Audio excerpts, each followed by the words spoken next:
Yo, yo, yo, another guitar lesson here for you. We're going to talk about playing changes a little bit more and just encouraging you to stick with it.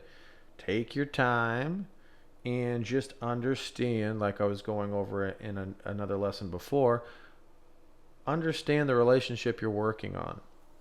So we're going to pick out another chord change here, and I'm just going to show you some ways to go about practicing. And let's see here. So we're going to do, the last time we did 1 to 4, we're just going to do a 6-5. And this can be seen as, since we're just going to focus on the triads, this could be a 6-5. It could be a 2-1. It could also be a 1 flat 7. That would be if we were in A minor.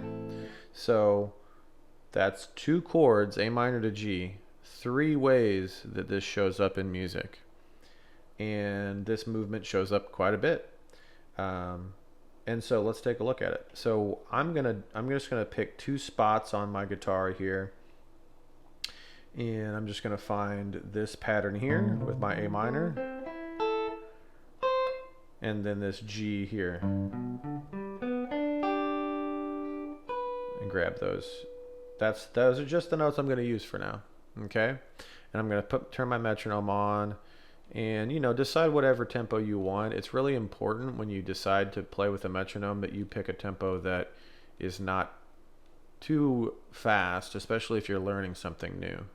If you're learning a new pattern or a new skill, make sure the metronome is in a good spot for you. If it's too slow, that it's hard to lock in, speed it up. If it's too fast, don't push yourself. Just try to find a nice, comfortable spot. I'm just going to do 80. 2 measures for each chord. There's my G chord.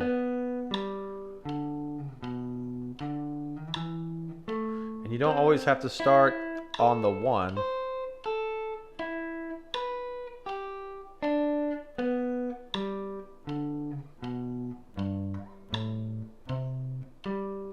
Oops, played a flat 7 there.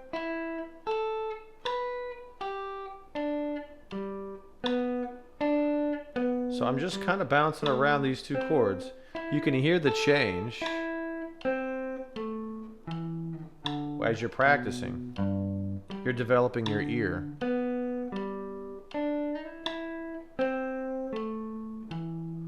This A minor.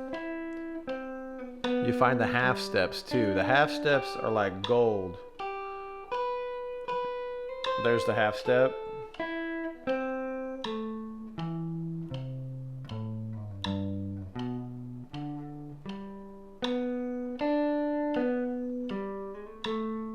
Okay, so I've been playing for a while.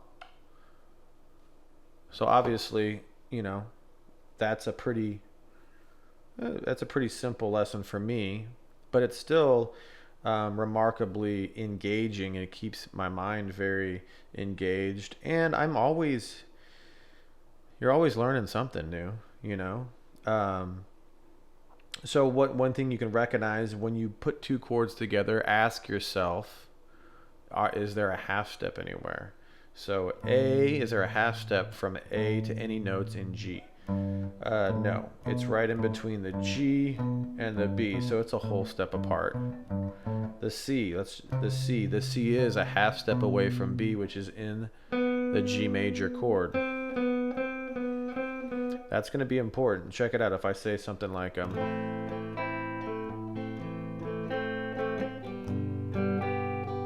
there's that G, here's my A.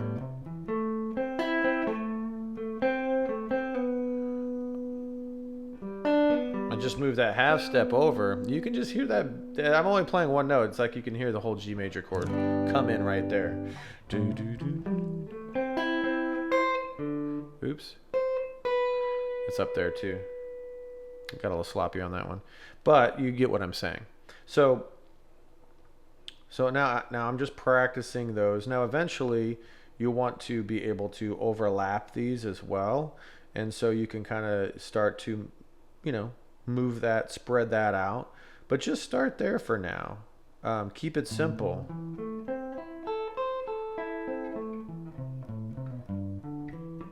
Ah.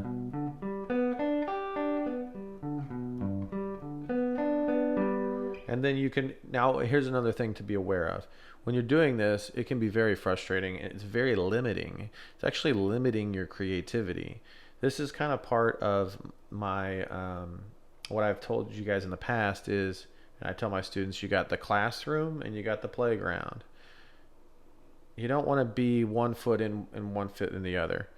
This is a classroom exercise, what we're doing here with the metronome, and we're pattern recognition. We're learning, we're studying these motions.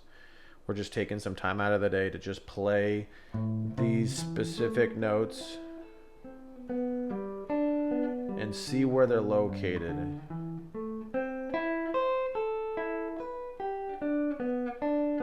Okay, now if I was going to do playground mindset, it would be a good time to do that is after you've studied, and then just play. And just play, try to incorporate what you've learned.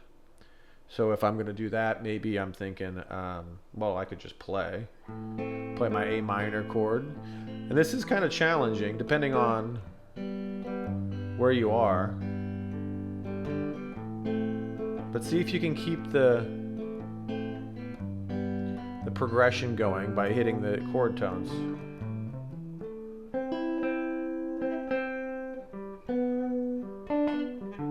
There's that G. Here's the A.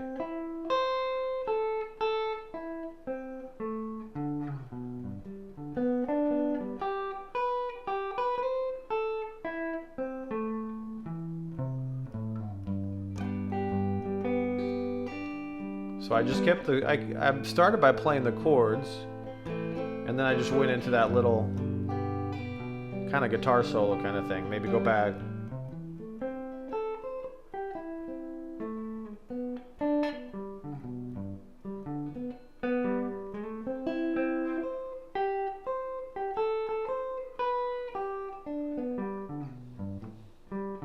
And then every once in a while I'm playing additional notes to the triads, not intentionally. I'm trying to just show you this example. But if you're just playing, then yeah, you can use whatever notes you want. But the triads are the ones that are going to accentuate the change. They're going to tell your ear and the listener's ear that the chord is changing. So I can play anything I want. I can play...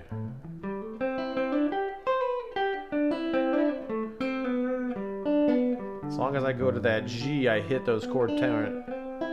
Same with the A.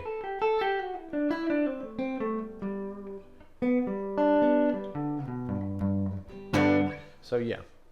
So anyway, I hope this helps. The metronome, very important. That's going to really kind of get you locked in rhythmically, and it's also going to force you to play the change. You can't kind of skip over it, you know? You got to just kind of get through it. Because a lot of people, they'll play, you know, a line, and then they'll play.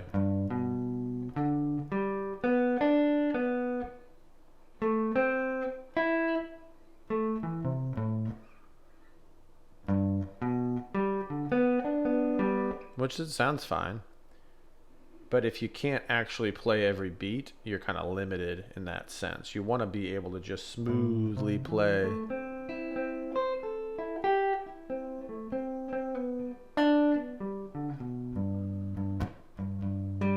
So anyway, just kind of riffing on just some things to do when you're playing changes. Again, just pick two chords, find out their relationship, where they live in, and it's not just this key. This is all 12 keys.